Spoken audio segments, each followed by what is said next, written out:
Pasta পছন্দ করে না এমন মানুষ খুবই কম আছে, তাই কি করে খুব সহজ এবং মাত্র কয়েকটি উপকরণ দিয়ে পাস্তা তৈরি করবে আজকের ভিডিওতে সেটাই শেয়ার করেছি। আসসালামু আলাইকুম, কেমন আছো তোমরা সবাই? নতুন একটি রেসিপিতে তোমাদের সবাইকে স্বাগত জানাই। ভিডিও শুরু করার আগে একটাই রিকোয়েস্ট, চ্যানেলটিকে যদি সাবস্ক্রাইব না করে থাকো তাহলে সাবস্ক্রাইব করে দিও, ফেসবুক থেকে দেখলে পেজটাকে ফলো করতে ভুলো না। তো এখানে আমি 100 গ্রাম পাস্তা নিয়েছি, পাস্তাটাকে প্রথমে সেদ্ধ করে নেবো। তার জন্য আমি প্যানে বসিয়ে দিলাম হচ্ছে জল, এখানে 2 কাপ জল দিয়েছি আর দিয়ে দিলাম হচ্ছে স্বাদ অনুযায়ী নুন, একটুখানি সাদা তেল দিয়ে জলটা ফুটে আসলে এর মধ্যে এবার পাস্তাগুলো দিয়ে দেবো। দিয়ে প্রায় 4 থেকে 5 মিনিট এটাকে কুক করে নিলে আমাদের খুব ভালোভাবে পাস্তাগুলো সেদ্ধ হয়ে যাবে।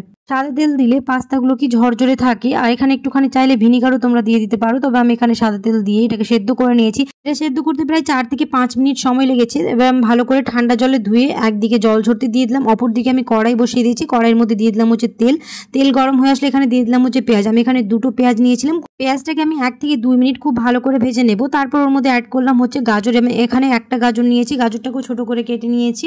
এবার এটাকে ঢাকনা চাপা দিয়ে কিছুক্ষণ রেখে দেবো যাতে এটা সেদ্ধ হয়ে যায়। প্রায় 2 মিনিট আমি এটা কুক করে নেওয়ার পর এবার দিয়ে দিলাম হচ্ছে টমেটো।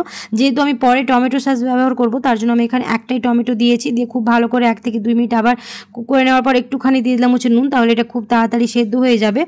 তারপর এর মধ্যে অ্যাড করলাম হচ্ছে কাঁচা লঙ্কা, এখানে আমি 3টে লঙ্কা দিয়েছি, তোমরা এটা নিজেদের পছন্দ মতো দিয়ে দেবে। দিয়ে খুব ভালো করে 1 মিনিট আমি ভেজে নিয়েছি। এবার দিয়ে দিলাম হচ্ছে একটুখানি কাঁচা জিরে গুঁড়ো, ভাজা জিরে গুঁড়ো, ধনে গুঁড়ো, হলুদ গুঁড়ো, লঙ্কা গুঁড়ো। এবার দিয়ে খুব ভালো করে মিশিয়ে নিয়ে প্রায় 1 মিনিটের মতো আমি এটাকে কুক করে নেব। এবার এর মধ্যে অ্যাড করব হচ্ছে ডিম, তোমরা চাইলে এখানে আলাদা করে ডিমটা ভেজে নিতে পারো, তবে আমি খুবই সহজ এবং সিম্পল পদ্ধতিতে বানিয়ে দেখাচ্ছি। আর যাতে খুব তাড়াতাড়ি হয়ে যায় তার জন্য ওখানে আমি ডিমটা দিয়ে দিলাম। দিয়ে খুব ভালো করে মিশিয়ে নিয়ে আর 1 থেকে 2 মিনিট এরকম ভেজে নিলে আমাদের এটা একদম রেডি হয়ে যাবে। এবার এর মধ্যে জল ঝরানো পাস্তাটা দিয়ে খুব ভালো করে মিশিয়ে নেব।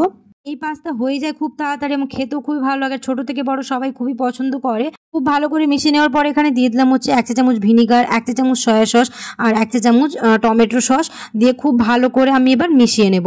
আর প্রায় 1 থেকে 2 মিনিট এরকম করে কুক করে নিলে আমাদের পাস্তা একদম রেডি হয়ে যাবে। দেখতে পেলে কতটা সহজ এই পাস্তা বানানো। এরকম করে পাস্তা বানালে ইভিনিং স্ন্যাক্স বলো বা বাচ্চাদের লাঞ্চ বক্স একদম জমে যাবে। তো আমার এখানে পাস্তা একদম রেডি হয়ে গেছে, এবার এটাকে আমি সার্ভ করবো। আশা করছি আর বলতে হবে না কতটা সহজ এই পাস্তা বানানো, যে কেউ যে কোনো সময় বানিয়ে ফেলতে পারবে। আশা করছি আমার আজকের রেসিপি বুঝতে তোমাদের কোনো অসুবিধা হয় না। আজকের রেসিপি তোমাদের ভালো লেগেছে, যদি ভালো লেগে থাকে তাহলে অবশ্যই একটা লাইক করে দিও, কমেন্টে জানাতে ভুলো না কেমন হয়েছে। দেখা হবে পরে একটা নতুন রেসিপিতে। সবাই খুব ভালো থাকবে, আল্লাহ হাফেজ।